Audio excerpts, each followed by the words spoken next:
O que é pedagogia? Livro de autoria do filósofo da educação Paulo Giraldelli Júnior, editorial Brasiliense, coleção Primeiros Passos. Um clássico da literatura para o magistério. Este vídeo é por demais especial. Viva Donana, professora pedagoga de excelência por excelência. Última etapa de leitura do capítulo 1, cujo título é A Noção de Pedagogia. Todo professor é professor de determinado conteúdo. No caso do professor pedagogo, o conteúdo é o ler, o escrever e o contar. E esse ler, escrever e contar pode ter se transformado em algo muito simples em alguns aspectos, mas, na verdade, se tornou algo por demais complexo e sofisticado em muitas outras frentes e demais aspectos.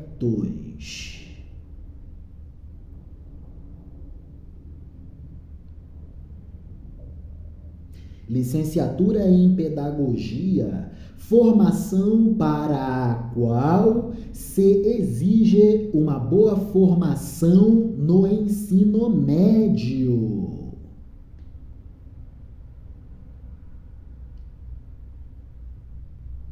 É o que se deveria exigir. Talvez, mais do que qualquer outro curso, o de licenciatura em pedagogia deveria receber atenção especial quanto a este problema da formação básica de quem chega a ele. A formação básica do indivíduo que pretende cursar a licenciatura em pedagogia. O problema que temos de resolver, em tese, é bastante simples.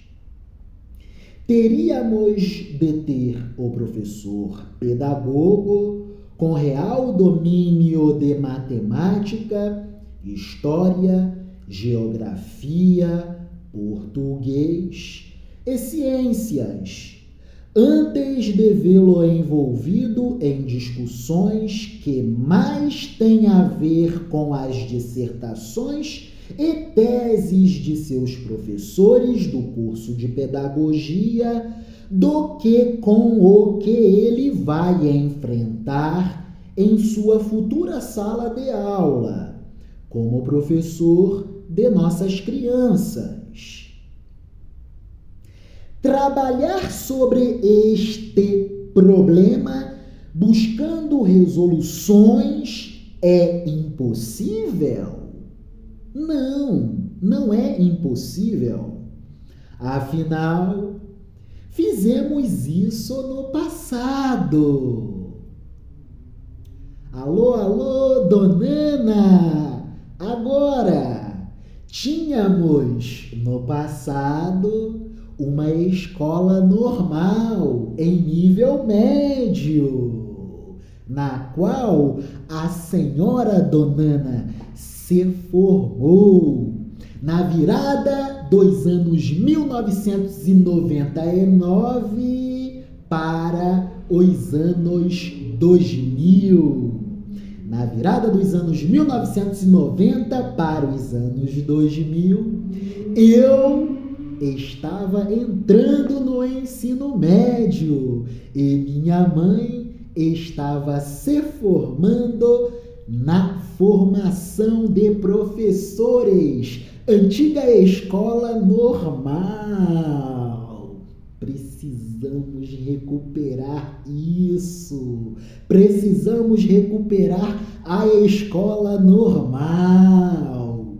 Tínhamos uma escola normal em nível médio, que tornava as professoras de 1ª a 4ª séries aptas a desenvolver os conteúdos do ler, escrever e contar. É errado dizer que perdemos isso por uma lei fatalística do destino de toda e qualquer democratização do ensino. Nossa democratização não deu hoje mais escolas e mais pessoas nelas. Inclusive, grande quantidade das pessoas que estão nas escolas não possuem hábitos familiares que incluam o manuseio da cultura mais sofisticada.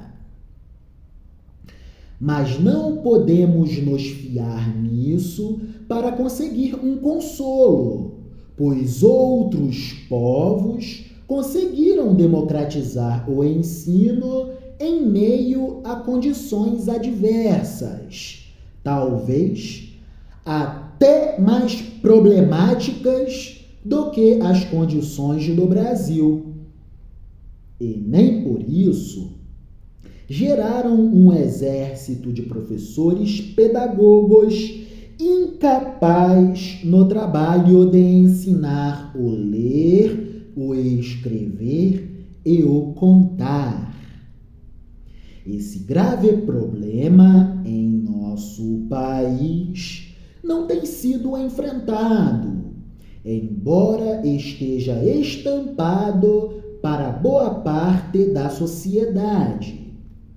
Um pai que fez um curso superior em uma universidade razoável e, para tal, teve de fazer um cursinho e um exame vestibular, domina conteúdos da matemática básica e, por isso, então, se espanta de ver seu filho não tendo o apoio necessário na escola em relação a tal assunto. Quando vai até a escola e conversa com a professora, percebe então que o problema está na professora. Ela, a professora pedagoga, não consegue dividir com número depois da vírgula e não sabe colocar o pronome em uma sentença simples. Essa professora pedagoga talvez tenha estudado metodologia do ensino de matemática e metodologia do ensino de língua. Porém, ela própria tem dificuldade de executar operações matemáticas simples e de escrever um texto de uma página de modo assertivo e correto. Isso tem sido um problema da nossa escola pública, mas já é também o presente e o futuro de boa parte de nossa escola particular. Precisamos recuperar no Brasil a tradição da escola normal, da escola de formação de professores. Donana dessa escola participou. Minha mãe, caminhando para os 40 anos de idade, voltou aos estudos, concluiu o ensino médio, formação de professores iniciou nos bancos universitários e, ao longo do tempo, foi professora numa escola pública municipal do município de Petrópolis. E lá, nessa escola, se aposentou, exercendo a função de vice-diretora. Que exemplo! Que maravilha! Dona Ana, minha mãe, um beijo. Deus te muito abençoe a caminhada e a jornada de vida. Avançando na leitura. Alguns poderão dizer que esse não é um problema do curso de pedagogia, e muito menos um problema da pedagogia como um campo de atividade. Em parte, terão razão, mas somente em parte, pois ele foi um problema que surgiu também nos países ricos, na transição do século XIX para o século XX, quando tais países estavam dando saltos educacionais que nós não demos. Mas não só no passado. Na segunda metade do século XX, esse problema voltou a ser tema de debate, em especial nos Estados Unidos. O problema da formação dos professores. Há uma história que ilustra muito bem essa questão, que se passou ao longo da década de 50, mais precisamente após 1957, por ocasião do início da corrida espacial, por ocasião do lançamento do Sputnik, a espaçonave da União Soviética. Os Estados Unidos também estavam tentando lançar um objeto desses para o espaço e se viram diminuídos pelos russos, que começaram a corrida espacial na frente. Nos Estados Unidos, a sociedade dá um valor imenso à escola e, para o bem ou para o mal, a escola é responsabilizada por muito do que ocorre entre os norte-americanos. Portanto, não foram poucos os norte-americanos que disseram que a culpa de os Estados Unidos terem falhado em seu programa espacial era da escola, pois os russos estariam supostamente tendo um ensino melhor. Essas pessoas passaram a dizer que o ensino na União Soviética era mais conteudístico e, por isso, melhor. Culparam, então, o movimento da Escola Nova, ou Escola Progressiva Norte-Americana, diretamente ligada ao filósofo John Dewey, o chamado filósofo da democracia. Parafraseando Napoleão, que disse que a guerra é muito importante para ser deixada nas mãos de generais, alguns norte-americanos disseram que o ensino era algo muito importante para ser deixado nas mãos de pedagogos. Os que afirmaram isso, na maioria, eram conservadores politicamente. Atacaram os métodos liberais de Dewey e do que seria a educação tipicamente norte-americana e, por consequência, atacaram os pedagogos. Dado que a ligação entre pedagogia e filosofia da educação nos Estados Unidos sempre foi muito forte. Logo, ao atacar os métodos liberais e a doutrina de John Dewey, atacaram a pedagogia. Os pedagogos foram colocados na berlinda. Afinal, não era o pedagogo aquele que privilegiava os métodos em detrimento de melhor conhecimento dos conteúdos? Se isso era verdadeiro ou não, nos Estados Unidos, o que valeu foi a fama.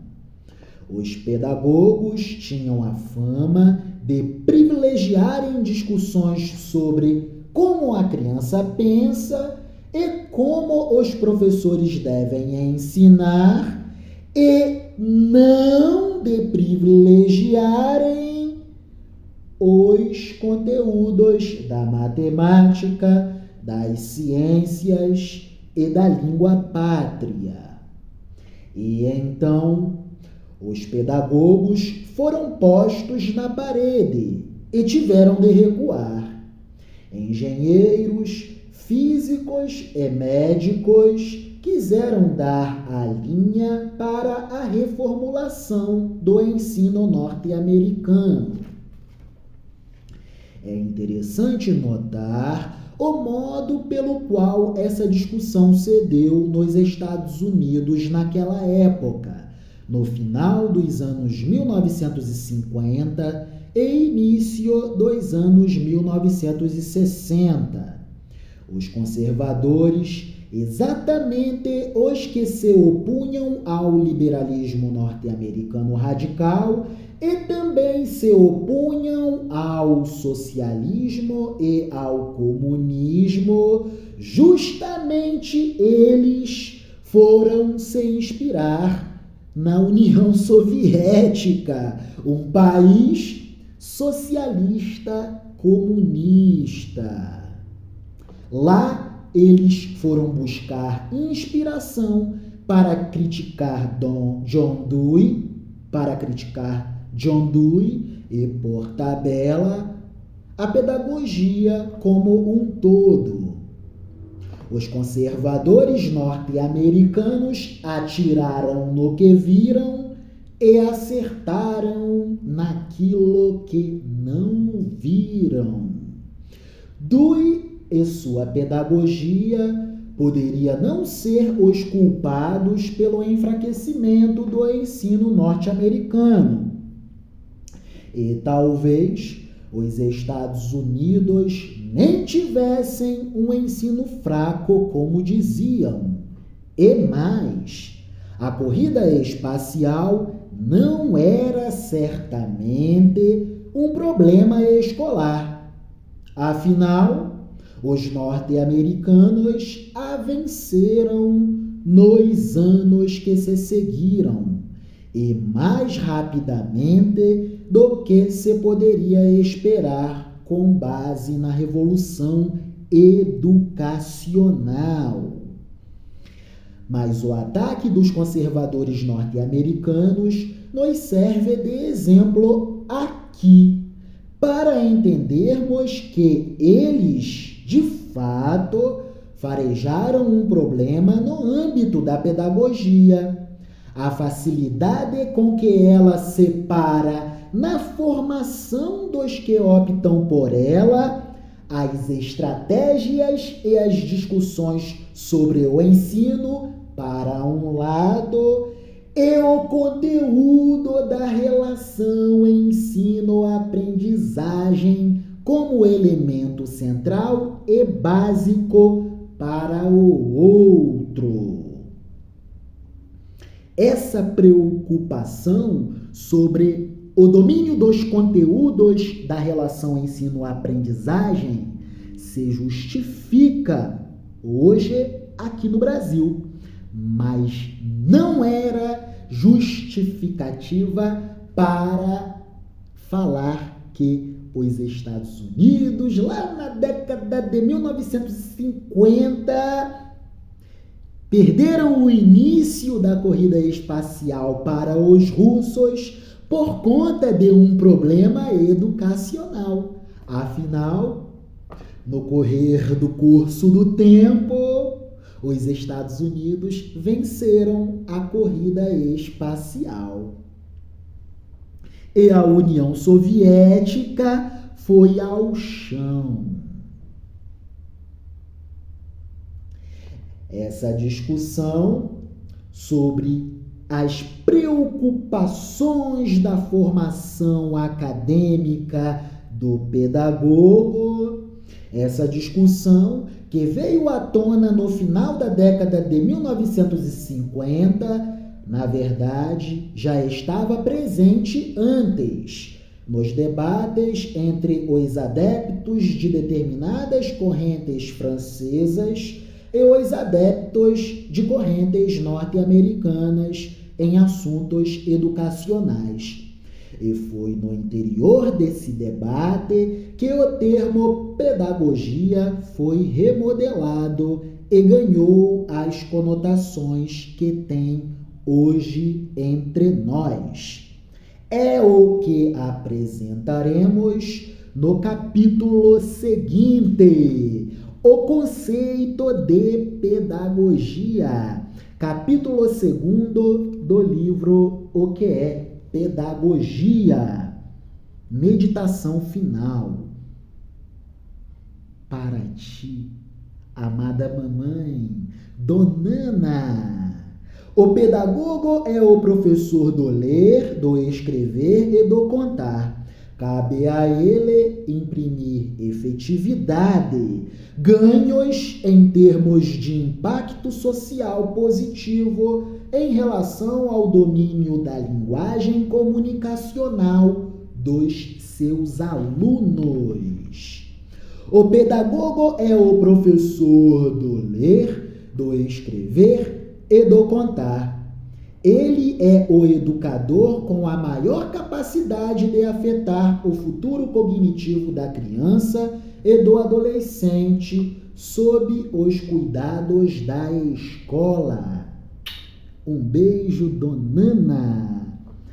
A sua volta aos estudos, lá na formação de professores, inspirou o meu pai. E hoje ele também é professor da rede pública, lá no Rio de Janeiro. Amém.